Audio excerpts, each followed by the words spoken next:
এই মুহূর্তের সবথেকে বড় খবর, লালকেল্লার কাছে বিরাট বিস্ফোরণের ঘটনা ঘটেছে। লালকেল্লার কাছে দাঁড়িয়ে থাকা গাড়িতে বিস্ফোরণ হয়েছে, 3টি গাড়িতে আগুন লেগে গেছে। কিন্তু কি জানা যাচ্ছে আমরা জানবো। সরাসরি নিউজ রুমে অতনু হালদার আমাদের প্রতিনিধি রয়েছেন। কি জানতে পারছো অতনু এই ঘটনা সম্পর্কে এখনো পর্যন্ত? দেখো, এটা হয়েছে, দেখো এই পুরো ঘটনা ঘটেছে দিল্লিতে লালকেল্লা মেট্রো স্টেশনের ঠিক কাছেই, এবং সেখানে এখন পর্যন্ত যেটা দেখা যাচ্ছে যে বিপুল বিস্ফোরণ হয়েছে এবং সেই বিস্ফোরণে তিনটি গাড়ি সেগুলো দাউ দাউ করে জ্বলছে। অর্থাৎ এলাকায় বিস্ফোরণের ভয়াবহতা যথেষ্ট, কিন্তু এই বিস্ফোরণে এখনো পর্যন্ত হতাহত কারা হয়েছেন সেই সম্পর্কে নির্দিষ্ট খবর পাওয়া যায়নি, কারণ ঘটনাটা একটু আগেই ঘটেছে এবং ঘটনার তীব্রতা এতটাই যে পুরো পরিস্থিতি এখনো পর্যন্ত নিয়ন্ত্রণে আনা যায়নি। 3টে গাড়ি দাউ দাউ করে সেখানে জ্বলছে এবং এলাকার আশপাশেও এই বিস্ফোরণের পুরো প্রভাব রয়েছে। মানে বিস্ফোরণের জন্য ওই এলাকায় যথেষ্ট প্রভাব পড়েছে এবং সেখানে আশপাশের বিভিন্ন জায়গা ক্ষতিগ্রস্ত হয়েছে। তবে এই বিস্ফোরণে এখনই হতাহতের সংখ্যা কি সেটা বোঝা যাচ্ছে না। মূলত ওখানে পুলিশ ফোর্স এবং অন্যান্য সিকিউরিটি ফোর্স পৌঁছেছে এবং তারা চেষ্টা করছে যত দ্রুত পারা যায় পরিস্থিতি নিয়ন্ত্রণে আনতে, কারণ পরিস্থিতি দ্রুত নিয়ন্ত্রণে না আনা গেলে বোঝা যাবে না যে এই ঘটনায় কারা কারা ক্ষতিগ্রস্ত হয়েছেন এবং কী ধরনের ক্ষয়ক্ষতি হয়েছে। কিন্তু গোটা ব্যাপারটা যে প্রাথমিকভাবে মনে করা হচ্ছে যে এটা একটা নাশকতা, জঙ্গি নাশকতা, এবং এইটা ষড়যন্ত্রমূলক ঘটনা এবং দিল্লিতে এটা বিস্ফোরণ ঘটনা হয়েছে। এখন এই ঘটনার পেছনে কোন জঙ্গি গোষ্ঠী বা কারা রয়েছে, এই নাশকতার নেপথ্যে কারা রয়েছে সেই ব্যাপারে এখনও কিছু জানা যায়নি, কারণ এখনও পর্যন্ত এই ঘটনার কেউ দাবি করেনি বা পুলিশি তদন্তেও কিছু উঠে আসেনি। ঘটনার আকস্মিকতা এখন সকলেই এতটা হতভম্ব যে প্রাথমিকভাবে পরিস্থিতি নিয়ন্ত্রণে আনার জন্যই মোটামুটি চেষ্টা চালাচ্ছে তোমার সিকিউরিটি ফোর্স। এখন তোমাকে এই ঘটনায় বলে রাখি যে আজকেই একটা, তুমি জানো যে রীতিমতো একটা যৌথ অভিযান চলে পুলিশের, উত্তরপ্রদেশ এবং হরিয়ানা পুলিশের সঙ্গে জম্মু কাশ্মীরের পুলিশ একটা অভিযান চালায় এবং তাতে মোট 8 জনকে গ্রেপ্তার করে। AK-47 সহ বিপুল বিস্ফোরক উদ্ধার হয় এবং তাতে যেটা দেখা যায় যে অনন্তনাগ, একদম কাশ্মীরের অনন্তনাগ থেকে সেই খবর পাওয়া যায়। সেই খবরের সূত্র ধরে কাশ্মীর থেকে Kashmir police, Haryana police, Uttar Pradesh police তারা সবাই তদন্ত চালাতে এসে ফরিদাবাদে, দিল্লির কাছে ফরিদাবাদে এসে পৌঁছায় এবং সেখানকার একজন চিকিৎসকের বাড়ি থেকে 350 কেজি বিস্ফোরক উদ্ধার করা হয়।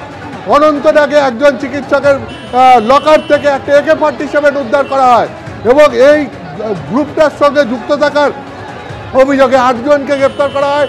তার মধ্যে 7 জনই হচ্ছে গিয়ে জম্মু কাশ্মীরের এবং 2 জন হচ্ছে চিকিৎসক। অর্থাৎ একটা ষড়যন্ত্র যে হচ্ছিল, সেই ষড়যন্ত্রের জাল দিয়ে জম্মু কাশ্মীর থেকে একদম ফরিদাবাদ মানে দিল্লির উপকণ্ঠ অবধি বিস্তৃত ছিল, সেটা পুলিশ আগেই টের পেয়েছিল এবং সেই টের পাওয়ার পর সেই তল্লাশি অভিযানে নেমে বিপুল পরিমাণ বিস্ফোরক এবং একই সঙ্গে AK-47 পুলিশ উদ্ধার করে। মোট 8 জনকে গ্রেপ্তারও করা হয়, কিন্তু তারপরেও বোঝা যাচ্ছে যে আরও কোথাও কোনো মডিউল কাজ করছিল, যারা এই চক্রান্ত করছিল, ষড়যন্ত্র করছিল যে দিল্লিতে আঘাত হানার, এবং সেই রকমই কোনো একটা মডিউল তারা এই দিল্লিতে বিস্ফোরণের ঘটনা ঘটিয়েছে বলে প্রাথমিকভাবে সন্দেহ করা হচ্ছে। গোটা ঘটনার পেছনে যে জঙ্গি গোষ্ঠীর হাত রয়েছে এবং তারাই এই নাশকতা ঘটিয়েছে, প্রাথমিকভাবে এটাই সন্দেহ করা হচ্ছে। বেশ অতনু, তুমি আমাদের সঙ্গে থাকো। একেবারে নাশকতার যোগ রয়েছে বলে প্রাথমিকভাবে মনে করা হচ্ছে। আমি ঘটনাস্থলে ছবিটা একবার দর্শকদের সামনে তুলে ধরি। बम ब्लास्ट हुआ है लाल किले के सामने अभी 1 मिनट पहले। एक गाड़ी के अंदर बम था, बहुत भयंकर बम ब्लास्ट हुआ है लाल किले के सामने। हटो भैया, बम ब्लास्ट हुआ है, भयंकर तरीके से बम ब्लास्ट हुआ है। আমাদের আরেক প্রতিনিধি বিজেন্দ্র সিংহ এই মুহূর্তে আমাদের সঙ্গে রয়েছেন ফোন লাইনে। বিজেন্দ্র, কি জানতে পারছো, কখন ঘটলো এবং এই ঘটনার সম্পর্কে প্রশাসনের তরফে বা কি জানানো হচ্ছে? দেখো, দমকল থেকে যেটা জানানো হচ্ছে যে 6:25 নাগাদ তাদের কাছে একটা কল আসে। সেখানে বলা হয় কি ব্লাস্ট হয়েছে লালকেল্লার গেটের কাছে, এবং সেই সময় 7টা দমকলের ইঞ্জিন সেখানে পাঠানো হয়। প্রাথমিকভাবে ফায়ার ব্রিগেড থেকে যেটা জানা যাচ্ছে কি একটা গাড়িতে ব্লাস্ট হয়েছে, তার পেছনে দুটি গাড়ি ছিল, তাদের মধ্যে আগুন লেগে যায়। সেটাকে নেভানোর জন্য প্রথমেই 7টা দমকলের গাড়ি পাঠানো হয়েছিল, পরে আরো 3টি দমকলের গাড়ি ইঞ্জিন পাঠানো হয়েছে। 10টি এখন ফায়ার ব্রিগেডের গাড়ি সেখানে রয়েছে, এবং মেট্রো স্টেশন পাশে রয়েছে, সেখানে তার এক নম্বর গেটকে বন্ধ করে দেওয়া হয়েছে। ব্লাস্ট হয়েছে সেটাতে 3টি গাড়ি পুরো আগুন লেগেছে। তিনটের মধ্যে এখন অব্দি যেটা জানা যাচ্ছে কি একটা গাড়িতে ব্লাস্ট হয়েছে, তার পেছনে যে দুটি গাড়ি পার্ক করা ছিল সেটাতেও আগুন লেগে যায়, এবং এই 3টি গাড়ি পুড়ে গেছে পুরো আগুনে। এবং তবে কোন কারণে ব্লাস্ট হয়েছে সেটা এখনো জানা যাচ্ছে না।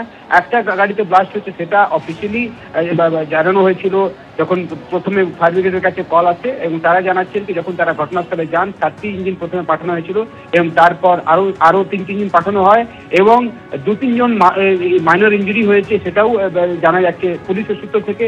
পুলিশ এখন তদন্ত করছে কি এটাতে বিস্ফোরণ কিভাবে হলো গাড়ির মধ্যে, এবং লালকেল্লার ঠিক পাশেই এই বিস্ফোরণটা হয়েছে 6:25 নাগাদ। তারপর যে পাশে যে মেট্রো স্টেশন ছিল সেটা বন্ধ করে দেওয়া হয়, এবং পার্কিং এর মধ্যে যে গাড়িগুলো দাঁড়িয়ে থাকে সেখানে একটা গাড়িতে প্রথমে ব্লাস্ট হয়, এবং তারপর পাশে যে দুটি গাড়ি ছিল তাদের মধ্যে আগুন লেগে যায়, এবং মেট্রোর যে গেট নম্বর 1 রয়েছে তার ঠিক পাশে এই ব্লাস্টটা হয়েছে। এখনো পুলিশ তদন্ত করছে কিভাবে ব্লাস্ট হয়েছে, কেন যে ব্লাস্ট হলো সেসব কারণগুলো নিয়ে।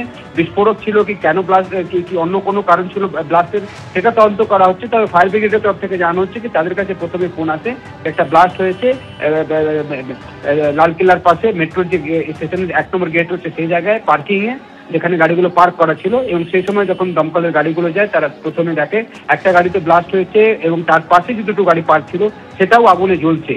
সেই আগুন নিভানো হয়েছে, এবং দিল্লি পুলিশের টিম এখন ঘটনাস্থলে রয়েছে। তারা ইনশোর করতে চাইছেন কি কিভাবে ব্লাস্ট হয়েছে। 2-3 জনের মাইনর ইঞ্জুরি হয়েছে সেটাও পুলিশ সূত্র থেকে জানা যাচ্ছে, এবং বিস্ফোরণ কেন হয়েছে কিভাবে হয়েছে সেটা এখন তদন্ত করছে দিল্লি পুলিশ। তবে ফায়ার ব্রিগেডের তরফ থেকে জানানো হয়েছে কি তারা আগুন নিভিয়ে দিয়েছেন, কারণ কিভাবে ব্লাস্ট হয়েছে সেটার জন্য এখন দিল্লি পুলিশের ফরেনসিক টিম তদন্ত করছে।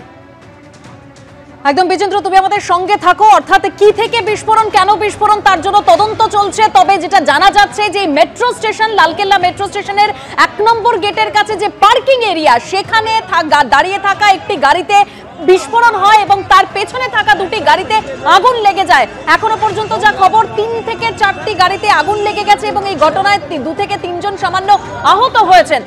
অসুস্থ বর্ষিয়ান অভিনেতা ধর্মেন্দ্র দীর্ঘদিন ধরে ভর্তি হাসপাতালে। খুবই আশঙ্কাজনক, কিন্তু আপাতত স্থিতিশীল সূত্রের খবর। চিকিৎসার জন্য বারবার দক্ষিণ মুম্বাইয়ের ব্রিজ ক্যান্ডি হাসপাতালে যাচ্ছেন 89 বছর বয়সী ধর্মেন্দ্র। ধর্মেন্দ্রর শারীরিক অবস্থা খুব ভালো নয় মত বিশেষজ্ঞদের।